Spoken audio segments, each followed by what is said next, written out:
Well, we're still talking about love. We're in 1 Corinthians 13, and over the last few weeks, we've been trying to figure out what all these words mean, because if we're really going to love, we have to have a definition, and then we also have to be able to figure out how do I apply this to my life so that I can be a more loving person. And so we've looked at some of the positive qualities of love, and even in this chapter, he gives us love is not. There's a few things that love is not. So the one we're looking at tonight is love does not envy. And so hopefully as we go through this, we may be able to see what envy is. And certainly there's plenty of biblical examples. And maybe you've never really thought about what the Bible says about envy, but it's pretty strong. So we kind of look at this verse here in 1 Corinthians 13 about love. It just, so it sounds like, well, love does not envy. So, just try your best not to envy. But, if you do, well, that happens to everybody. It's not a big deal. Well, of course, we can look at some other scriptures and see, well, it kind of really is a big deal, this whole thing with envy.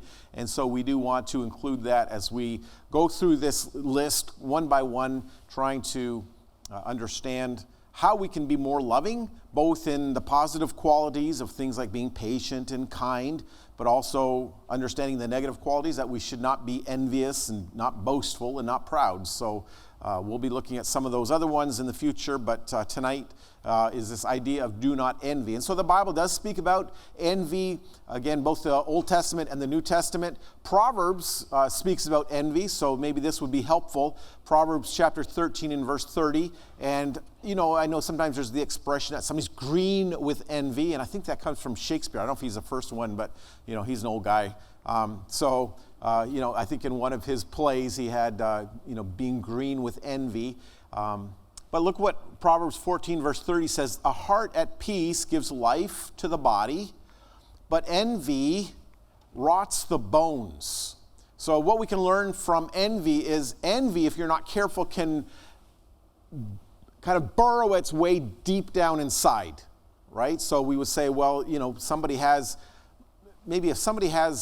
melanoma, not something you really want to have, but if it's on the skin, it's on the surface, it's not gone too deep, right? You can go to a dermatologist, and sometimes they can take care of it. I mean, not always, but if you have cancer in the bones, right, it's deep down inside, it spreads, and when your bones start falling apart, you got real problems with your life, right? So this is something that can sink deep down inside.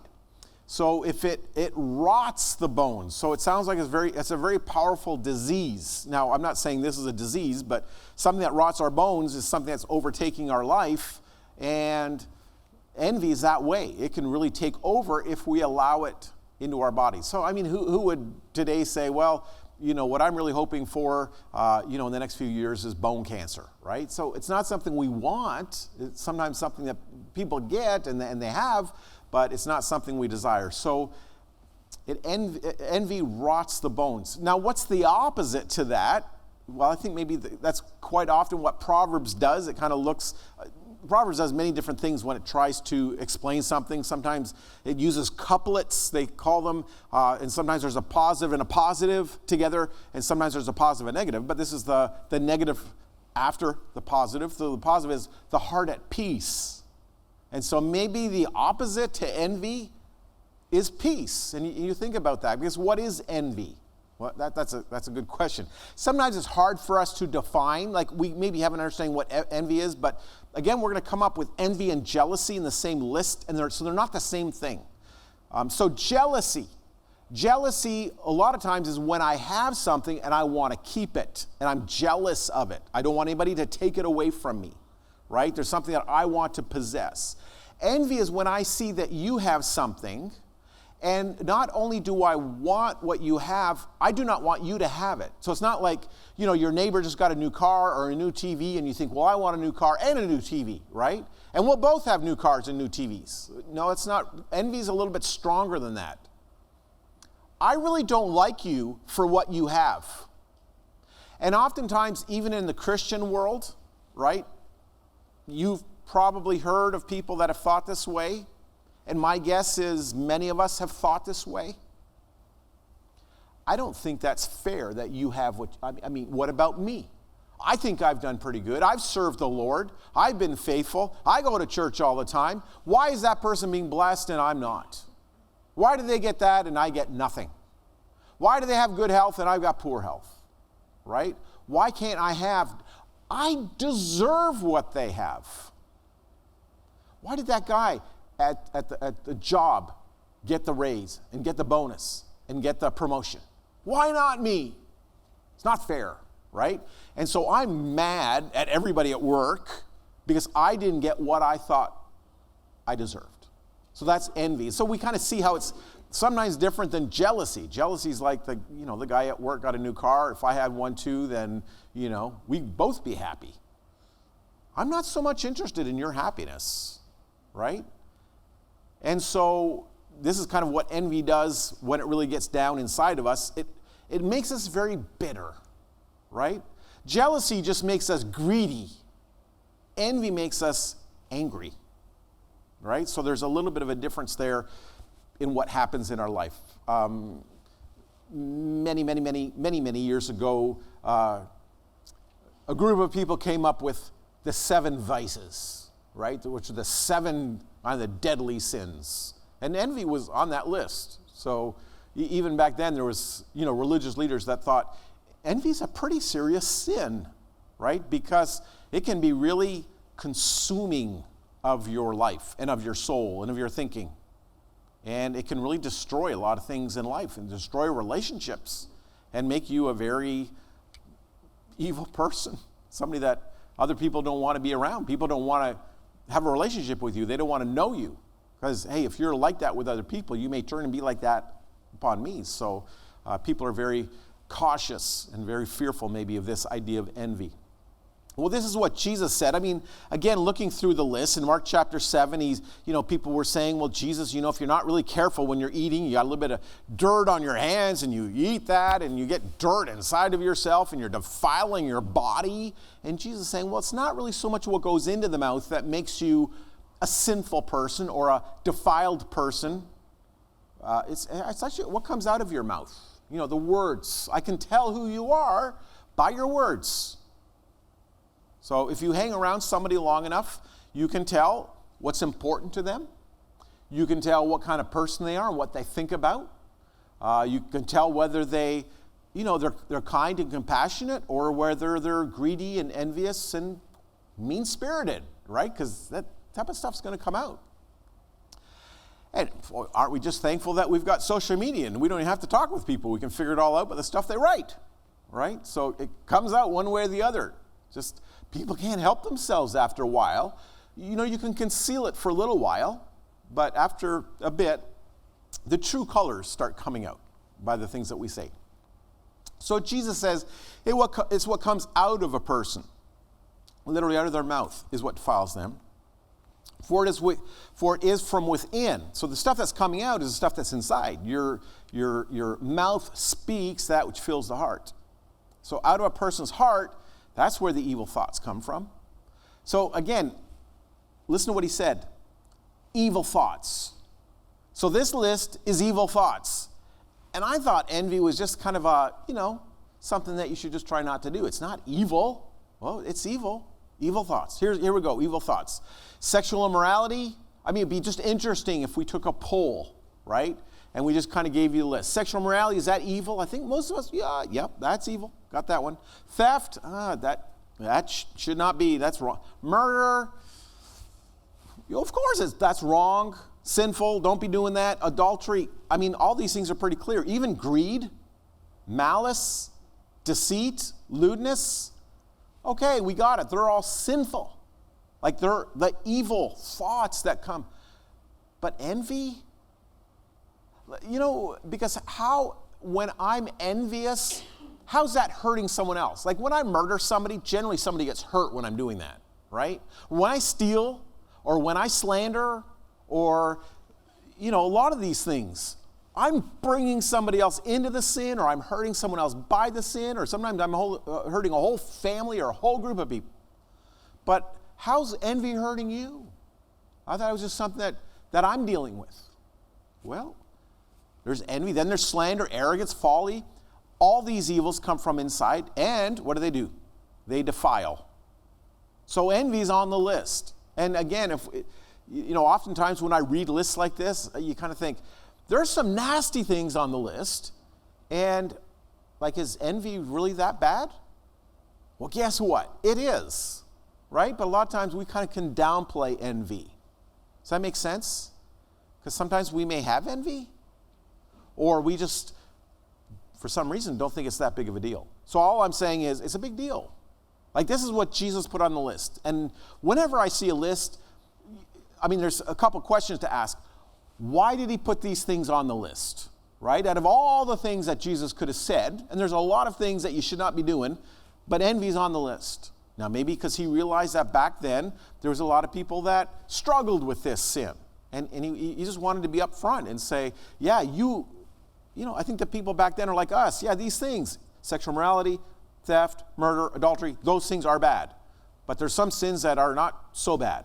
And Jesus is just emphasizing, yeah, we've got to get serious about the sin because they're evil and it defiles, okay? So a couple of other lists, you know, not that we're ever short on lists, but Paul in Galatians, this was just before the fruit of the Spirit.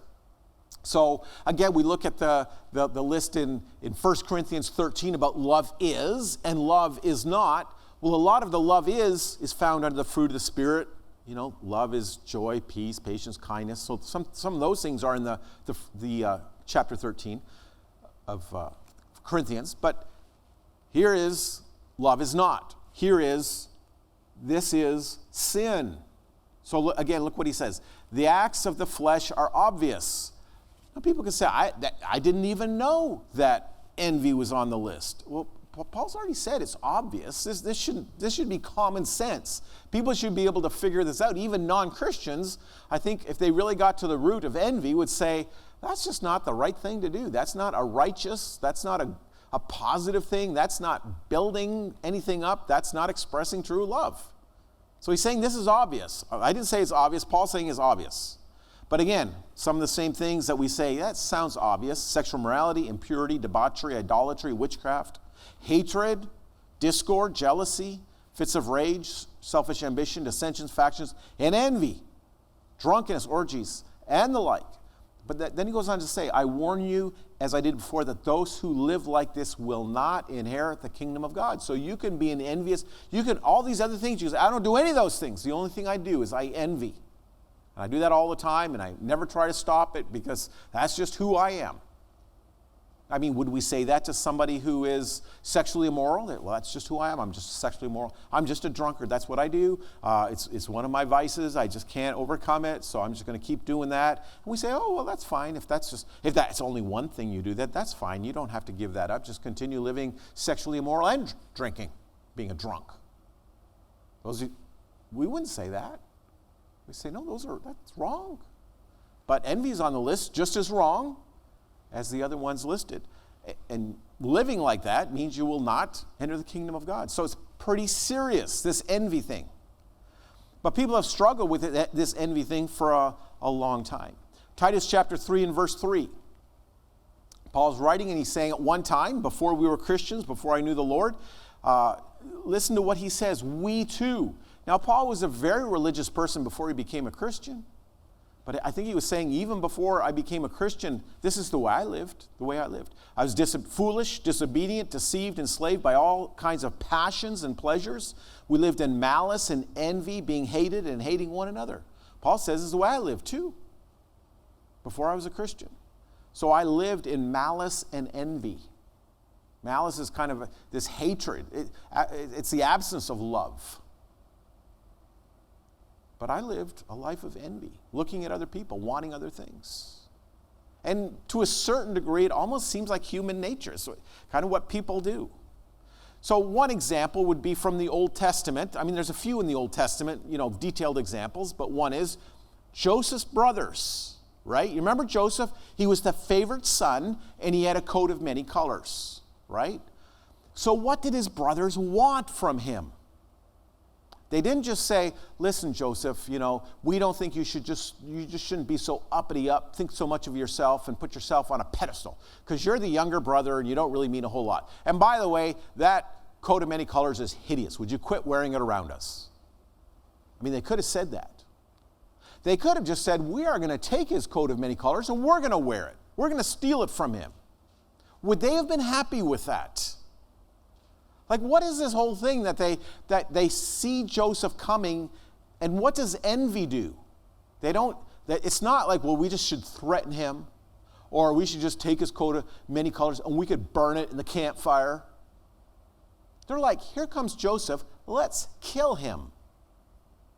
Now, maybe when you were growing up, you thought about killing your brother or sister, right? Not for very long, hopefully, but it's just one of those passing things.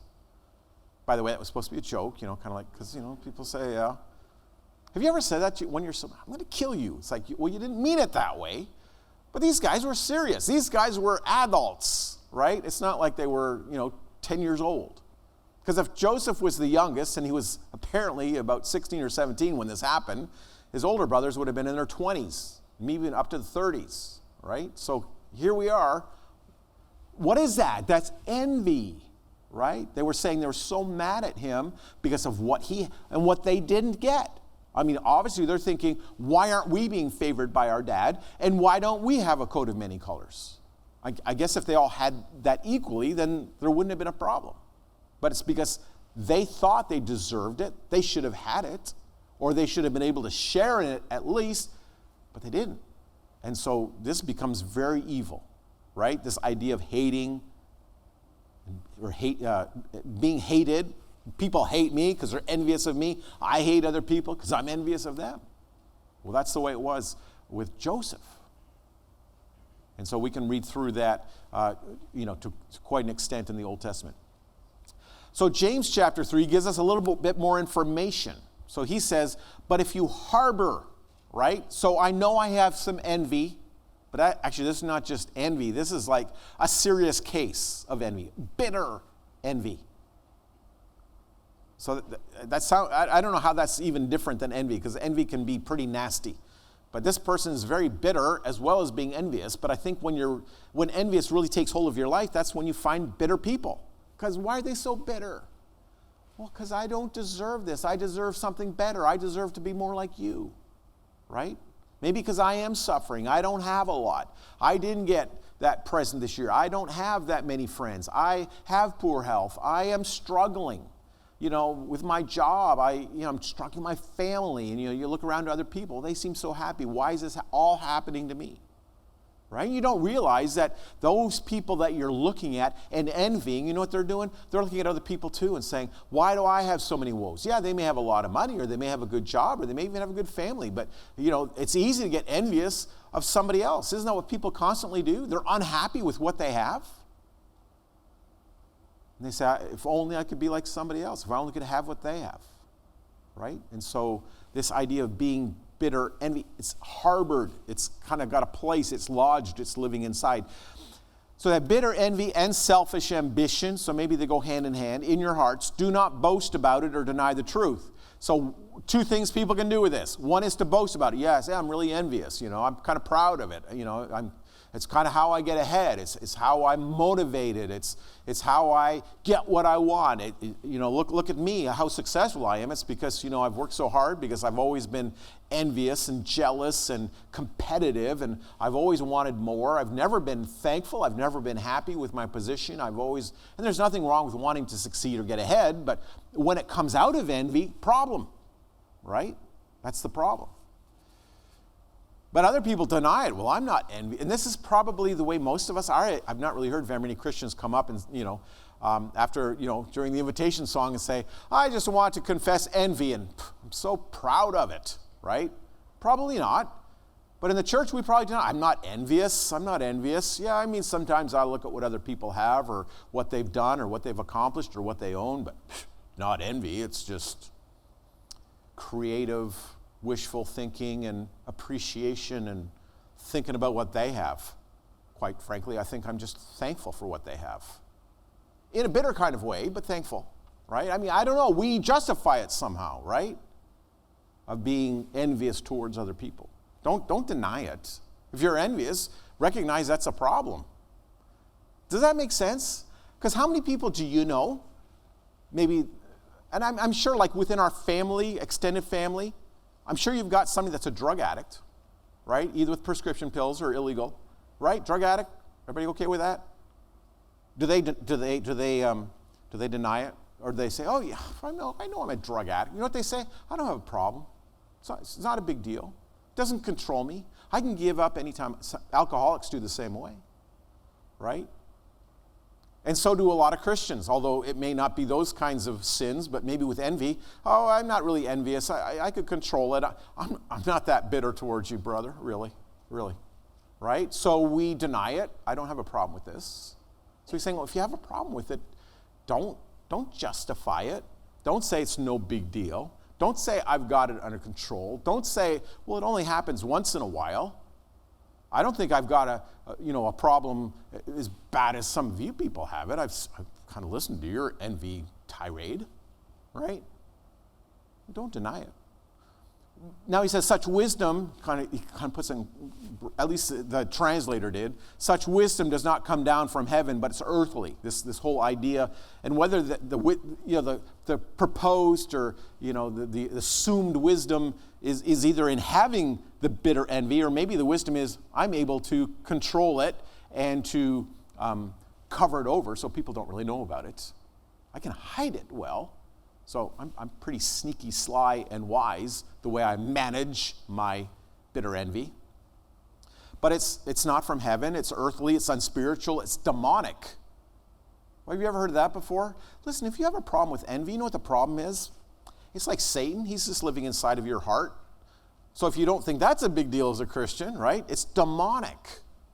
It's from hell. It's part of demons. I'm not saying you're demon possessed. He's saying it's demonic, though, this sin of the bitter envy. For where you have, again, he uses the word envy and selfish ambition, there you find disorder and every evil practice. And so he's saying this is what it can lead to. When you have bitter envy, every evil practice. Because then in your mind, you start, thinking about how you can get what they have, how you can take what they have, how you can put those people down. And so this is a big problem that we have today with social media. So it's not just Facebook, but there's different ways that people have social media.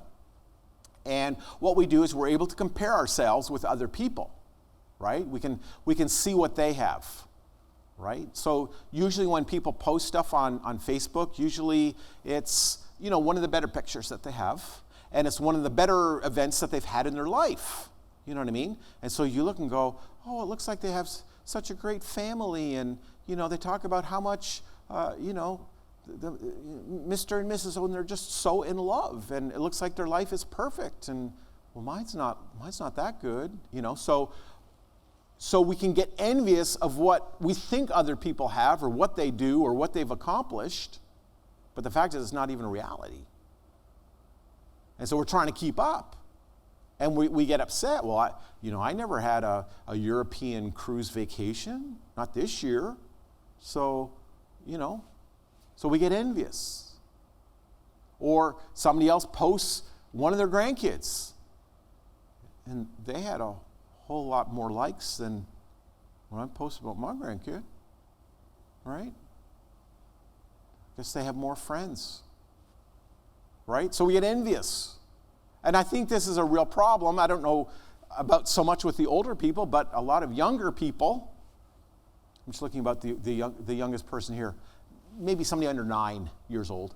But younger people, right? It can be a competition, right? Because I want to make sure that I'm keeping up. And so envy can be a very strong thing in life. And it can motivate people to do all kinds of things. So listen to what this does. This last couple words. There you will find disorder and every evil practice. What can envy do to people? What can it make them do? So you say, well, it can make them say things, or it can make them do things, or it can make them think some things, and it can be horrendous. And you're right. Let me give you an example. Joseph's brothers. I gave you that example, didn't I? But do you think there's a New Testament example?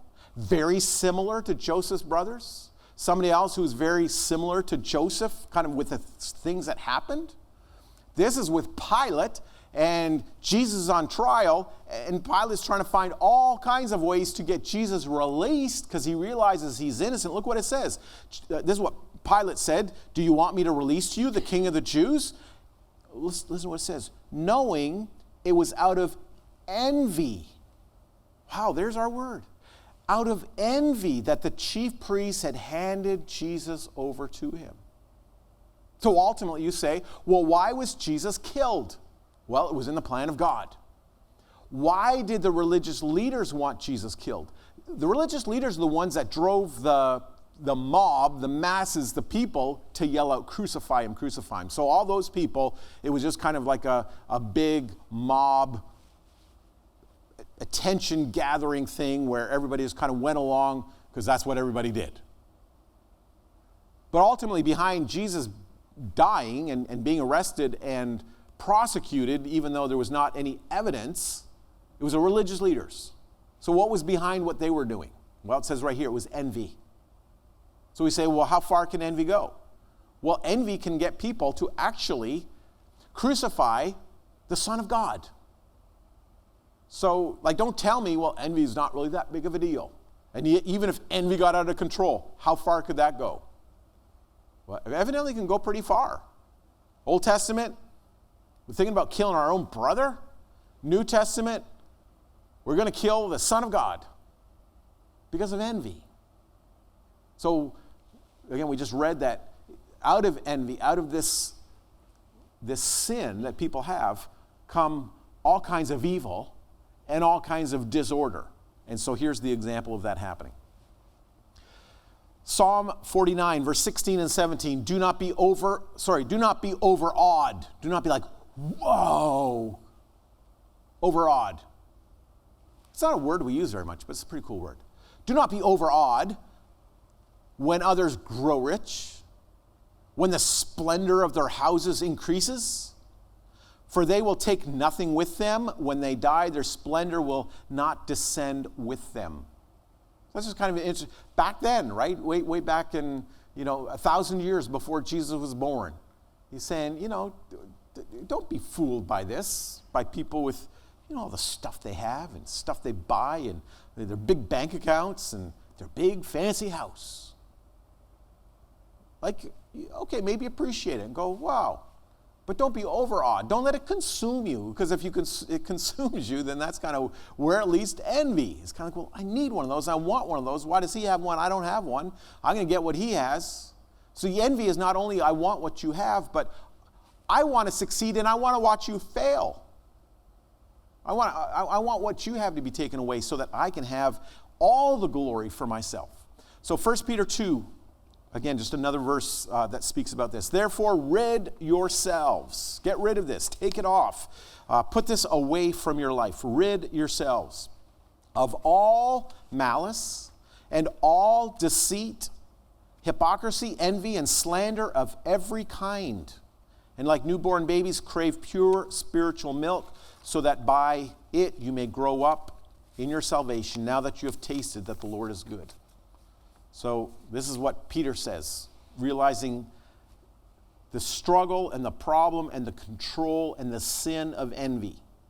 So again, putting it there in these other list of sins, again, out of all the things he could mention, he lists envy. He's writing to Christians. So evidently back then, Christians were struggling with envy. So he's saying, get rid of that. Put that away from your life. And one of the ways that you can overcome this is that you would crave, desire, you'd want, you'd live on and feast upon the pure spiritual milk that we grow up in our salvation. We grow up to be more like Jesus. And so we get this attitude of envy out of our life so that we can live a godly life and we can help other people. And doing that, what does the Bible say? We rejoice with those who rejoice and we weep with those who weep. And that's not what envy does. When you're rejoicing, I'm weeping, right? Because I think, well, why? But you want to know something? When you're weeping, that's when I rejoice. When I can see you fall and hurt and be demoted, because when that happens, then I'm being promoted and I'm feeling better about myself. Boy, that's a terrible way to live, isn't it? To describe it that way. but we are to rejoice with those who rejoice, weep with those who weep. So, again, one more thing about overcoming this is being thankful. Be thankful. Just thankful for what we have. Not worried about what we don't have or what somebody else has. Just be thankful for what we have. And don't worry about, how can I get more? How can I get a better place or a better position? How can I better myself? Just say, I just want to be thankful for what I have. And if God gives me more, then that's okay. If he takes away what I have, then that's okay too. Because I can learn to be thankful. And I can learn to trust in God. So hopefully, understanding this 1 Corinthians 13, that love does not envy. So we're going to sing a song of invitation, the wonderful love of Jesus. Of course, Jesus came and he gave everything up so that we could have life. And so he sacrificed everything good that he had so that we could have all the good that he gave to us. And if we can encourage you today in your walk with Christ, if someone wants to be baptized, let's stand, we'll sing this song, and let us know how we can be a blessing to you.